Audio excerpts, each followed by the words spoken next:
dice, ¿cuál es la sanción tributaria por no efectuar la retención en la fuente a título de renta? ¿Cómo se puede subsanar el error? Bueno, si una persona natural o jurídica deben actuar como agentes de retención a título de renta y se les olvidó practicar la retención y presentaron el formulario de retenciones en la fuente, resulta que los formularios de retenciones en la fuente solamente se pueden corregir dentro de los 2 años siguientes al vencimiento del plazo para declarar. Entonces, si ya se pasaron esos 2 años, ya no se puede corregir la declaración, pero sí sigue estando abierta para la DIAN durante 3 años, porque las declaraciones tributarias quedan abiertas para la DIAN es 3 años. Entonces, uno es el tiempo de oportunidad del contribuyente para poder corregir la declaración, que es el 588, y otro es el tiempo de firmeza de la declaración, que está en el 714. Entonces, ¿qué pasa si ustedes se dan cuenta que presentaron el formulario de retención en la fuente, que todas están dentro del plazo para corregir esa declaración de retención en la fuente porque se les olvidó, pero no han pasado 2 años después del vencimiento del plazo para declarar y la quieren corregir? Pues entonces corrigen la declaración de retención en la fuente, agregan la retención que se les había olvidado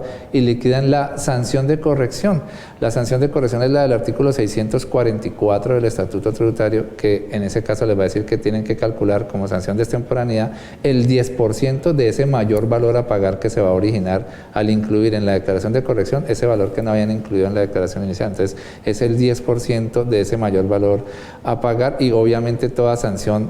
como en este caso la de corrección, no puede quedar por debajo de la sanción mínima. Ahora, si la sanción les está quedando por encima de la sanción mínima, esa sanción de corrección les está quedando por encima de la sanción mínima, entonces acuérdense del artículo 640 del Estatuto Tributario, que les concede la posibilidad de que esa sanción de corrección la puedan reducir a su 50% o a su 75%. Y en materia de este tema de las retenciones en la fuente, hace poco hay una novedad importante. El artículo 8 del decreto 1808 de octubre de 2019 le agregó un parágrafo tercero al artículo 1.2.4.1.17 del Estatuto Tributario, del Decreto Único Tributario 1625-2016, para indicar que las personas naturales que no sean comerciantes, que no cumplan los requisitos del artículo 368 rayado del Estatuto Tributario, entonces no tienen que practicar retenciones en la fuente sobre rentas de trabajo, con la tabla del 383, que es una tabla que se le aplica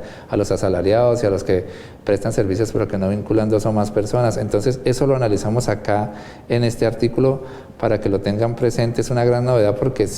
resulta que el artículo 383 del Estatuto Tributario siempre ha dicho que todo el que pague las rentas de trabajo, así sea una persona natural que no sea comerciante, sí tenía que practicar la retención en la fuente, pero salieron con este decreto para quitarle esa carga a una persona natural que esté pagando salarios o que esté pagando servicios, y que la retención es con la tabla del 383. Si la persona natural que está pagando esos honorarios o esos salarios no es comerciante, no cumple los topes del 368 rayado, entonces la están exonerando ahorita, hasta a partir de octubre del 2019 de esa tarea. ¿Listo? Entonces se leen, por ejemplo, este artículo, reglamentación sobre retención por rentas de trabajo, fue actualizada con el decreto 1808, y ahí están los comentarios sobre la aplicación de ese 360,